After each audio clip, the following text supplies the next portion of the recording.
Welcome back to another episode with LA Fishguys. Another hot day in sunny California.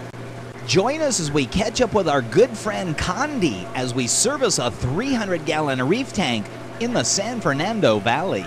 So what do you got here, Cande? About 300-gallon reef tank? Yes, that is correct. 300 gallons. We have a tank. What are you, about 72 inches long, 36 inches tall, and 24 inches wide, and you can walk around the tank or view it from all different sides.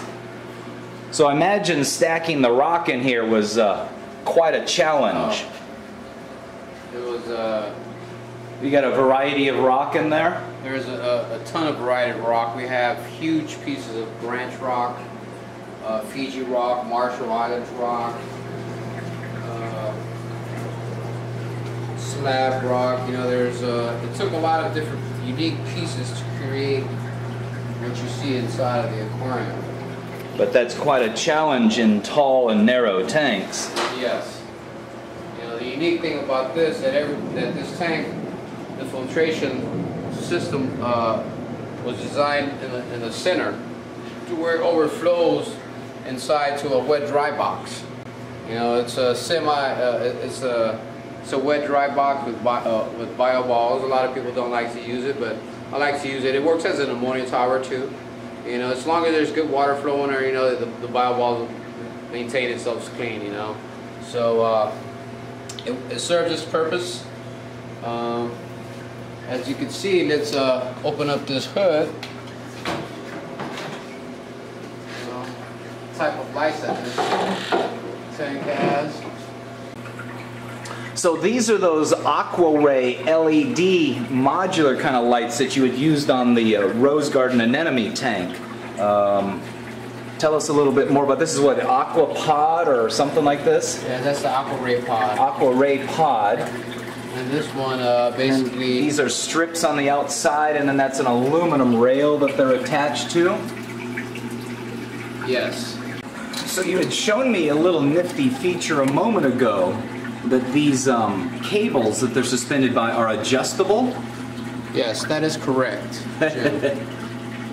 They're held up by these titanium wires with the latch. And basically, you could set the lights to whatever height if you're gonna just spin them in the air. And basically, it's very simple. You just press the button, lowers it down more, and easy to raise back up. Oh, very interesting. And that's part of this Aquaray LED lighting system. That is, and you have features where you could add more lights, more bars. Equal more light. So the more light that you wanted to the aquarium, the more you could put in. You know, say this one this one's gonna be we're gonna be adding 6 more strips to it to brighten it up a little bit more. Even though that everything is doing well, you know, we just want to give it more light, you know, to enhance the colors on some of the corals and to keep them growing. Put more white in there.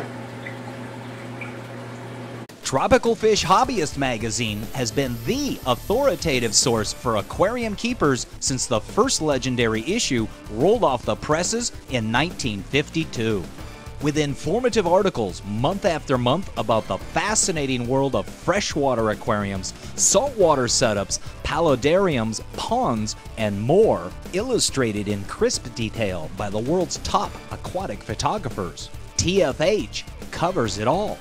And now, with subscriptions starting at $13.95 and a mobile digital edition you can take with you wherever you go, TFH is your ultimate resource for all things aquatic. Hi, my name's Jim Stein. I'm the LA Fish Guy. I wanted to let you know about a new site I found called Aquarium. They have everything you need for your aquarium, from equipment to live fish. It's easy to use and intuitive.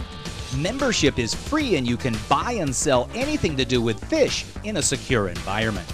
Finding what you want is easy. They have some great search capabilities and the directory has businesses from all over the country. If you sell a fish and need shipping help, they offer great advice. If you would rather have a professional like me help with shipping or even weekly aquarium service, you can find us in the service listings. And speaking of service reminds me of my customer, Scott. During a recent service visit, he showed me his Flamingi tang that's outgrown the tank. He needed to move him out but didn't know how. I told him about Aquarium. He joined up and is finding him a new home. Now he's hunting on Aquaria to find a new tank. There's one now. I bet you Scott's gonna buy it. Guys, Aquaria is a great resource. Join for free and connect with people all over the country that share your passion. Find great deals from aquarium stores and locate certified service to help you out. Do yourself a favor. Check out Aquaria. Does your aquarium have an algae problem? Do long green strands of algae grow all over everything? Is red not the color you wanted your rocks and gravel to be? Then you should consider the Santa Monica Algae Scrubber. This unit is designed to be placed above the aquarium or straddling the sump or wet-dry trickle filter below the aquarium.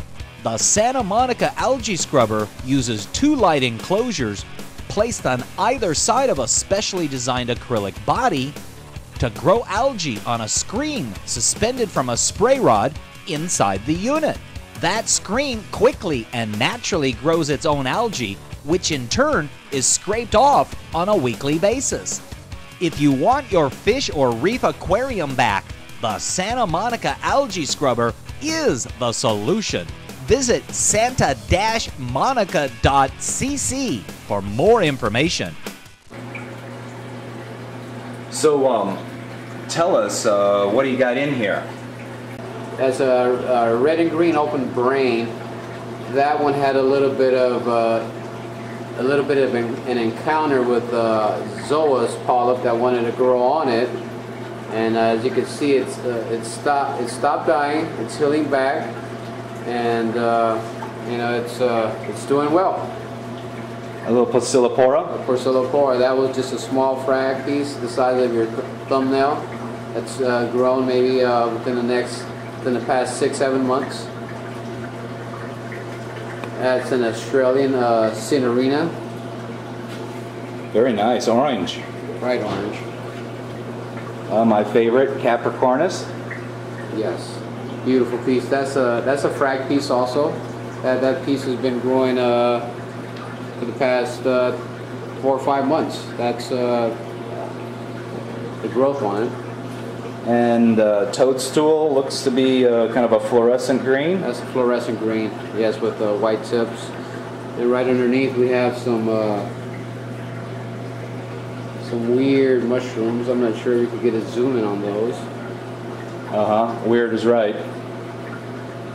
Weird bubbles on it. I think that came in as an assorted piece. Oh my. Tabastria? Tabastria, yes. That's a piece that came out of Fiji. You know, a little bit different than the other ones. It's more of a light pink, bright red mouths on it, a little orange. And that's a pink bird's nest. That's a small frag. SPS type coral. Yes. And right next to it we have a real nice piece of Albiopora. That's actually a baby piece from the mother that's on the other side. Green button polyps, super metallic. As you can see, there's 2 different types. We have these, as you can see, the tentacles on them. They look almost identical to as Venus flytraps. They do the same function as far as eating. They use their tentacles as sensors. When they sense something, they catch it and it feeds it in the mouth. Right next to the Placillipora, there was some green button polyps. Those are different. Those have white stripes towards the center of the body.